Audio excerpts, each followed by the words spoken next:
Telugu one ప్రేక్షకులకు యోగాభివందనాలు.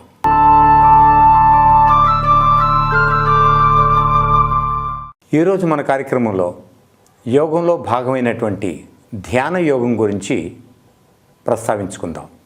ధ్యానం అంటే ఈ రోజుల్లో ఒక మాటలో చెప్పాలంటే మెడిటేషన్.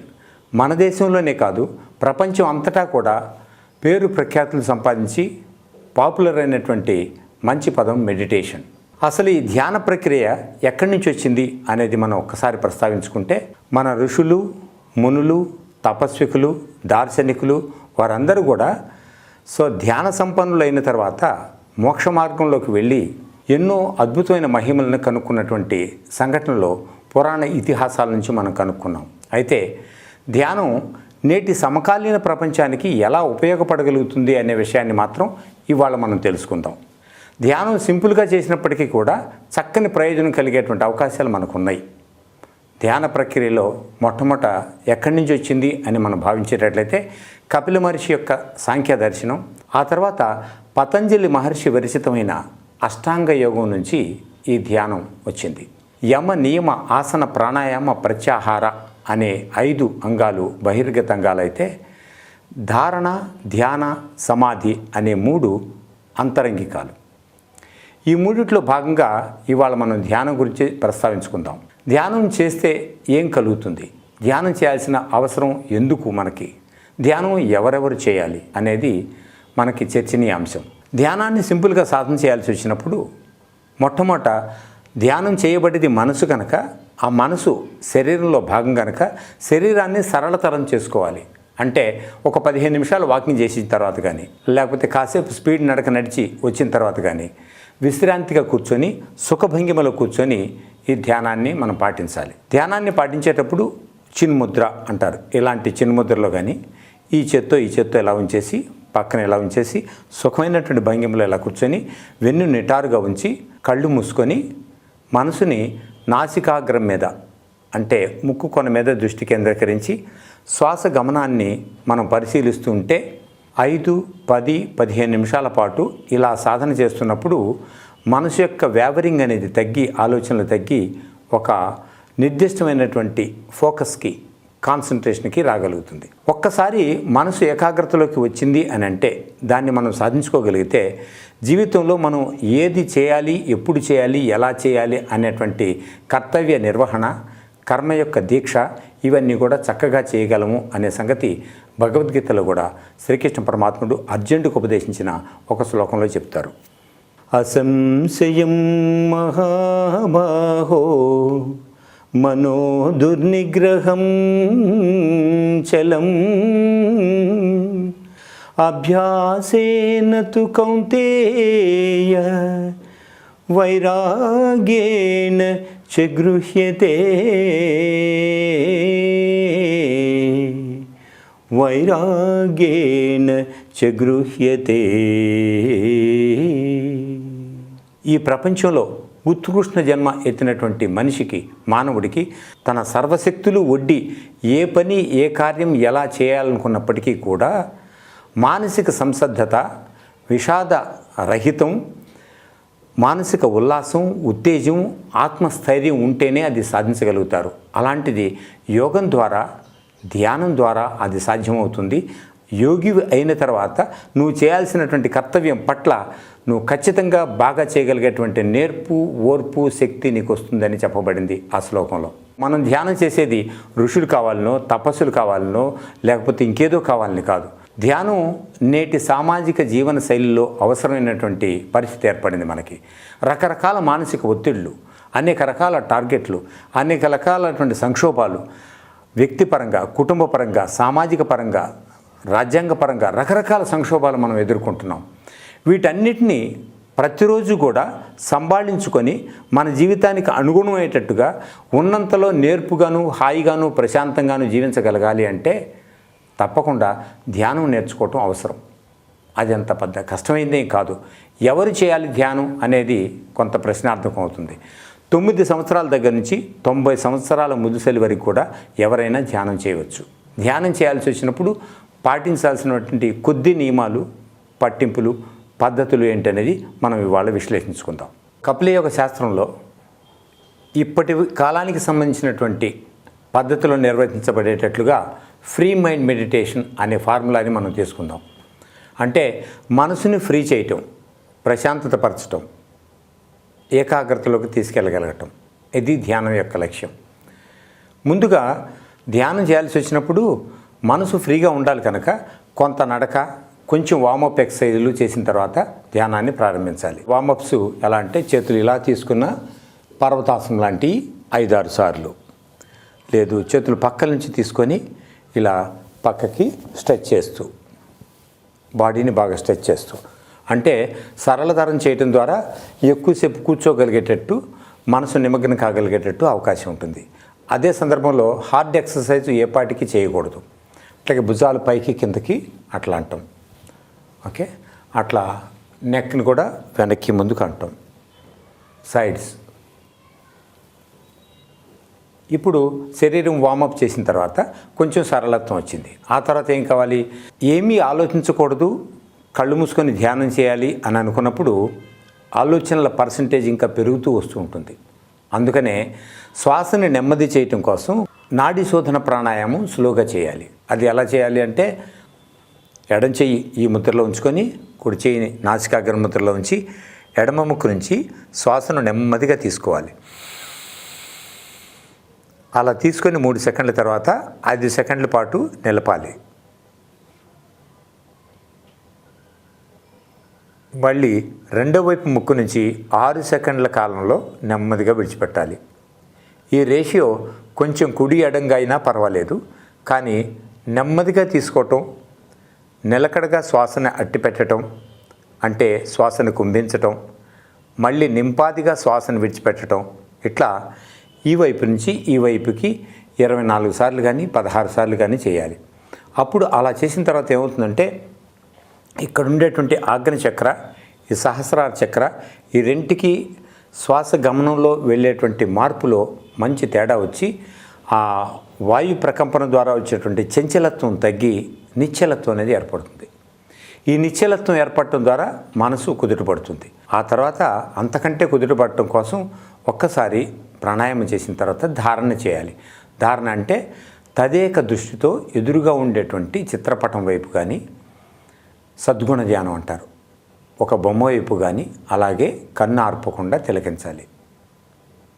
మళ్ళీ అట్లా కళ్ళు మూసుకొని సింపుల్గా ఒక 10 శ్వాసలు లేకపోతే 15 శ్వాసల వరకు కూడా షణ్ముఖ ముద్రని పాటించాలి. షణ్ముఖ ముద్ర అంటే మన ఆలోచన పరంపర పక్కకి వెళ్ళటానికి దారి తీసేటువంటి పరిస్థితి వినటం, కనటం, both hearing and seeing, visualizing, ఈ రెంటిని కానీ స్టాప్ చేయటం అనేదాన్ని షణ్ముఖ ముద్ర అంటారు. చెవుల్ని ఇలా మూసేసి బొటన వేలుతో ఇలా 3 వేళ్ళని ఇలా ఉంచేసి ఈ 2 వేళ్ళని ఇలా ఉంచాలి. ఇది షణ్ముఖి ముద్ర. అంటే కంటి చుట్టూ కంప్లీట్గా డార్క్నెస్ని క్రియేట్ చేయాలి. ఇలా 10 నుంచి 15 శ్వాసలు తీసుకోవాలి. సాధారణంగా 15 శ్వాసలు తీసుకున్న తర్వాత ఒక్కొక్క చెయ్యిని మాత్రం నెమ్మదిగా విడిచిపెట్టి చేతుల్ని సమాంతరంగా ప్రశాంతంగా ఉంచాలి. ఎక్కడ భుజాలు కానీ కాళ్ళు కానీ చేతులు కానీ ముద్రలో ఉండకుండా ప్రశాంతంగా ఉంచి కళ్ళు అలాగే మూసుకొని ఉండాలి. ఈ పరిస్థితిలో చెవుల్ని, కంటిని రెంటిని మూయటం ద్వారా అంతర్గత ప్రశాంతత ఏర్పడి మనసు అంతర్గత ప్రయాణానికి దోహదపడుతుంది. మానసికంగా ఉండేటువంటి అలజడులు కానీ, యావగేషన్స్ కానీ ఇలాంటి ఏమి అన్నీ కూడా తగ్గి మనసు కుదుటపడుతుంది. ఆ కుదుటపడ్డ మనసు తర్వాత ఎడమ చేయిని కింద ఉంచి కుడి చేయిని పైన ఉంచి ధ్యాన ముద్ర అంటాం దీన్ని. ఇది గౌతమ బుద్ధుని ముద్ర. ఈ ముద్రలో ప్రశాంతంగా అలాగే నిలకడగా ఉండటానికి ప్రయత్నం చేయాలి. ఈ నిలకడ సమయంలో సాత్వికమైనటువంటి సంగీతాన్ని, వయలిన్ కానివ్వండి, ఫ్లూట్ కానివ్వండి, చిన్నగా స్లోగా ప్రశాంతంగా స్వాంతన కలిగించే సంగీతాన్ని బ్యాక్గ్రౌండ్లో ఉంచుకోవచ్చును. ఎందుకంటే పరధ్యానంగా వెళ్ళేటువంటి మన మనసు ఇంకొక దారికి మళ్లించకుండా ఉండటం కోసం ఒక సెకండ్ ట్రాక్గా ఆ స్లో మ్యూజిక్ ఉపకరిస్తుంది ప్రాథమిక దశలో. ఇలా 5 నుంచి 10 నిమిషాలు ధ్యానం చేసిన తర్వాత నెమ్మదిగా ముద్రని పక్కన ఉంచేసి చేతులు మళ్ళీ నింపాతిగా చేతులు బాగా పైకి తీసుకొని ఫింగర్స్ని కూడా బాగా స్ట్రెచ్ చేస్తూ మళ్ళీ చేతులను పక్కకు తీసుకొని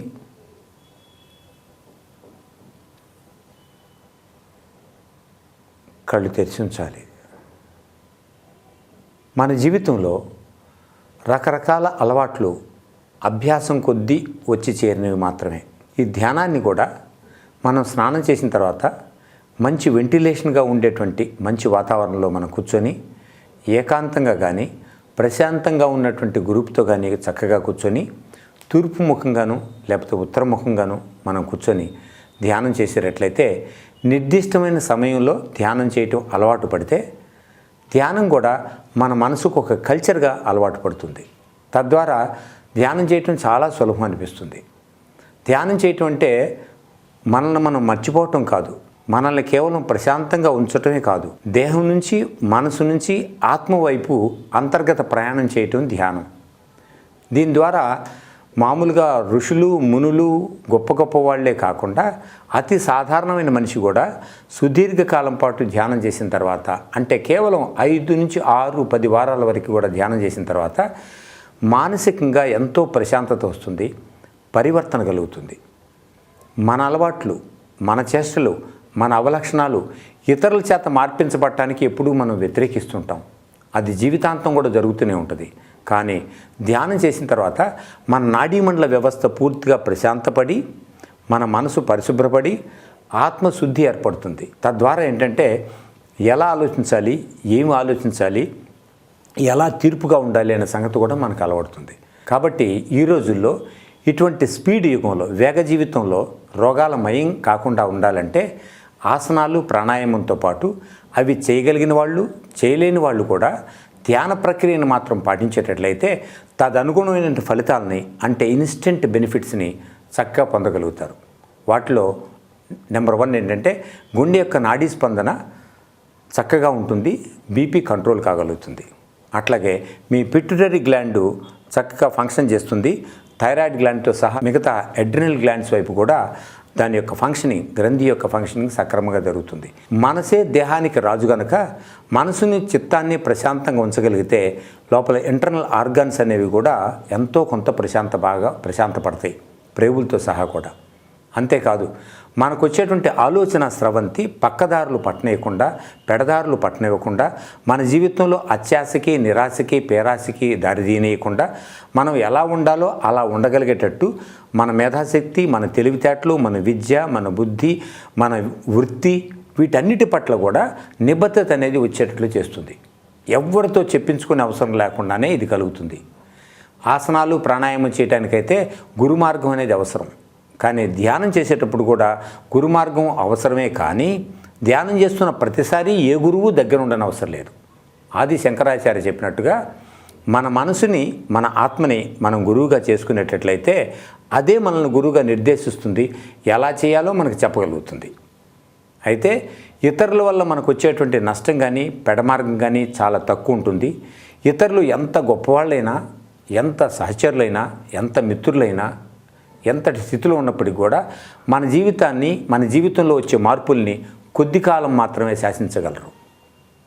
కానీ ధ్యాన మార్గం ద్వారా నీలో వచ్చేటువంటి మార్పుని నిన్ను నువ్వుగా, నీకు నువ్వు గురువుగా జీవితాంతం కూడా శాసించగలిగే అవకాశం, శ్వాస ఉన్నంత వరకు కూడా హాయిగా నిబద్ధతగా చక్కని జీవితాన్ని, పన్నెండు జీవితాన్ని గడిపే అవకాశం ధ్యాన మార్గం ద్వారా ఉంది. ఇది మన వేదశాస్త్రాల్లోనూ యోగంలోనూ చెప్పటమే కాదు, ఈనాడు దైనందిన జీవితంలో ఎంతోమంది దాన్ని పాటించి ప్రయోగం చేసి ఫలితాలను ఎంతో పొందుతున్నారు. అయితే ధ్యానం కుదరనప్పుడు ఏం చేయాలి? అది పెద్ద సమస్య. ఇలా కూర్చుంటాం, మనసులో పరిపరి విధాల ఆలోచనలు వస్తుంటాయి, ఏం చేయాలో తెలియదు. మనల్ని మించి రకరకాల నెగిటివ్ ఆలోచనలు మనలో వస్తున్నాయంటే ఆ సంఘటనల పట్ల మనకి అవగాహన లేదు. అందువల్ల మనం మానసికంగా ముందు కౌన్సిలింగ్ చేయబడాలి. అంటే మీకు నచ్చిన, మీ సమీపంలో ఉన్న, మీరు చెంత చేరినటువంటి గురువు దగ్గర ఈ కౌన్సిలింగ్ అనేది జరగాలి. ఈ స్వాంతన జరిగిన తర్వాత మనసు కుదుటపడుతుంది. మన సమస్యలు, సంఘర్షణల పట్ల ఒక అవగాహన ఏర్పడుతుంది. అవగాహనకు వచ్చిన తర్వాత అది తేలిక పడుతుంది. ఆ తర్వాత మీరు ప్రశాంతంగా ధ్యానం చేస్తే ప్రతిరోజు విరిచినటువంటి పుష్పం మాదిరిగా మీ మనసు ఎన్నో అకలావికలమైనటువంటి ఆలోచన పరిధుల నుంచి బయటపడి విశ్రాంతిగా ప్రశాంతంగా ఉండగలుగుతుంది. ఆధ్యాత్మిక పురోగతికి ఇది బాగా దారితీస్తుంది. మనం ఆహారం మంచి తింటే జీర్ణక్రియ, కండరాలు, శరీరం బలపడుతుంది అంటాం. అట్లాగే మంచి పుస్తకాలు చదివితే మెదడు ద్వారా జ్ఞానం బలపడుతుందని అంటాం. కానీ ధ్యానం చేయటం ద్వారా మన మనసు పునీతం అవటం కాకుండా ఆత్మకి బలాన్ని ఇచ్చేటువంటి గొప్ప సంకేతంగా ఇది మారగలుగుతుంది. ప్రపంచం అంతా రుజువు కాబడినటువంటి గొప్ప సత్యం. బౌద్ధుడి దగ్గర నుంచి అందరూ యోగశాస్త్రం దగ్గర నుంచి కూడా ఉన్నటువంటి ఈ మెడిటేషన్ని ఫ్రీ మైండ్ చేసుకోవటం కోసం మన దైనందిన జీవితంలో తప్పగా పాటిద్దాం, అనుసరిద్దాం, ఆచరిద్దాం, అందరికీ ఆదర్శంగా ఉందాం. ఇది కుటుంబ పరంపరంగా రావటం ద్వారా పిల్లల్లో మంచి క్రమశిక్షణ సొంతంగా అలవడుతుంది. పెద్దవాళ్ళలో మంచి పరివర్తన రాగలుగుతుంది. సో అతి పెద్దవాళ్ళలో, వయోవృద్ధుల్లో కూడా మానసిక ప్రశాంతత, ఆధ్యాత్మిక చింతన రాగలుగుతాయి. కాబట్టి సమాజంలో ఉండేటువంటి అన్ని రాగద్వేషాలకి, పోటాపోటీలకి, విద్వేషాలకి, వీటన్నిటికీ కూడా చక్కని సమాధానం, సాంకేతిక సమాధానం, ఆధ్యాత్మిక సమాధానం ధ్యానం. అదే ఫ్రీ మైండ్ మెడిటేషన్. సరే, ధ్యానం చాలా బాగుంటుంది. అందరూ హాయిగా ఆచరించవచ్చు. గురు మార్గంలో కొంత నేర్చుకోవచ్చు. స్వీయ సాధనతో పురోగతి సాధించవచ్చు. ధ్యానం చేసేటప్పుడు సుఖాసనం అంటే కుర్చీలో కూర్చొని కూడా ధ్యానం చేయవచ్చు. ధ్యానం చేస్తున్నంత వరకు కుర్చీలో కూర్చున్నాం కదా అని చెప్పేసి నిద్రకు ఉపక్రమించకూడదు. వెళ్లికలా పడుకొని ధ్యానం చేయకూడదు. ప్రశాంతాసనం చేయొచ్చు, యోగ నిద్ర చేయొచ్చు. అయితే ఇంకొక సంఘటన కూడా ఉంది. ధ్యానం ఎప్పుడు చేయకూడదు? ఒక ఉద్రిక్తమైన పరిస్థితి నుంచి, ఒక దుఃఖం నుంచి, ఒక విషాదం నుంచి, ఒక కోపోద్రిక్తమైనటువంటి వాతావరణంలో మన మీద మనకే వైరాగ్యం పుట్టేటువంటి స్థితిలో శరీరం అలసిపోయి కానీ, మనసు ఉద్విగ్నానికి గురై కానీ ఉన్నప్పుడు ధ్యానం వెంటనే చేస్తే ఉపయోగపడుతుందా? మీరు ఇన్స్టెంట్గా ఉపయోగపడుతుందని అంటున్నారు కదా అని మీరు అనుకోవచ్చు. కానీ ఆ స్థితిలో ఉన్నప్పుడు ఫస్ట్ మనిషి వెంటనే స్నానం చేసి ఆ తర్వాత సుఖకరమైనటువంటి దుస్తులు ధరించి సింపుల్గా ఉచ్ఛ్వాస నిశ్వాసల్ని, అంటే దీర్ఘ శ్వాసల్ని, ప్రాణాయామం అంటే ఏమీ చేయనక్కర్లేదు, మిగతా వాటిని సంపూర్ణ శ్వాసలు అనేవి కంప్లీట్గా ఒక 20 వరకు బాగా తీసుకొని శ్వాస యొక్క లయ మామూలు స్థాయికి వచ్చిన తర్వాత తిరిగి కూర్చొని ప్రశాంతంగా ధ్యానం చేయడానికి ప్రయత్నం చేసేటట్లయితే ఆ ఉద్రిక్త పరిస్థితి దగ్గర నుంచి ఎంతో ఊరట వస్తుంది, ప్రశాంతత వస్తుంది. ఎలాంటి అపసవ్యమైనటువంటి ఆలోచనలు వచ్చినప్పటికీ కూడా దానిని మనం పాజిటివ్గా తీసుకొని ప్రతి దుస్సంఘటన తర్వాత, ప్రతి విచారం తర్వాత కూడా ఆ తర్వాత సంఘటన మనం పాజిటివ్గా ఆలోచిస్తే అంతకంటే మంచిగా మారగలదు. బుద్ధుడు చెప్పిన విషయం అదే. జీవితంలో ప్రతి సంఘటన కూడా మనం మలుచుకుంటే ఇంకా అంతకంటే బెటర్గా మార్పుకి తిరిగి రాగలదు. మలుచుకోకుండా కుంగిపోయి కృషించిపోయేటట్లయితే ఇంతకంటే దిగజారిపోయే సందర్భం కూడా మనకు ఉంటుంది. వాతావరణం మారినా, మనసు మారినా, వ్యక్తులు మారినా, సంబంధ బాంధవ్యాలు మారినా, సంఘటనలు వేరే చోట చోటు చేసుకున్నా, వీటన్నిటికీ ఎప్పుడు కూడా మనిషి జీవితంలో అవకాశం ఉంది. ఎందుకంటే మానవ జన్మ ఉత్కృష్టమైంది. ఈ మస్తిష్కంలో ఉన్నటువంటి పాజిటివ్గా ఆలోచించగలిగేటువంటి అవకాశం ఒక్క మానవుడికి మాత్రమే ఉంది. పూజలు చేయటం పుణ్యం కోసం అంటాం, కానీ ధ్యానం చేయటం మాత్రం ఆత్మ పరివర్తన కోసం అని ఆది శంకరాచార్య, గౌతమ బుద్ధుడు కూడా ప్రవచించిన విషయాలు. అవి ఆనాటికి ఈనాటికి ఏనాటికి కూడా మానవ జాతికి వర్తిస్తాయి అని చెప్పి మనవి చేస్తున్నాను.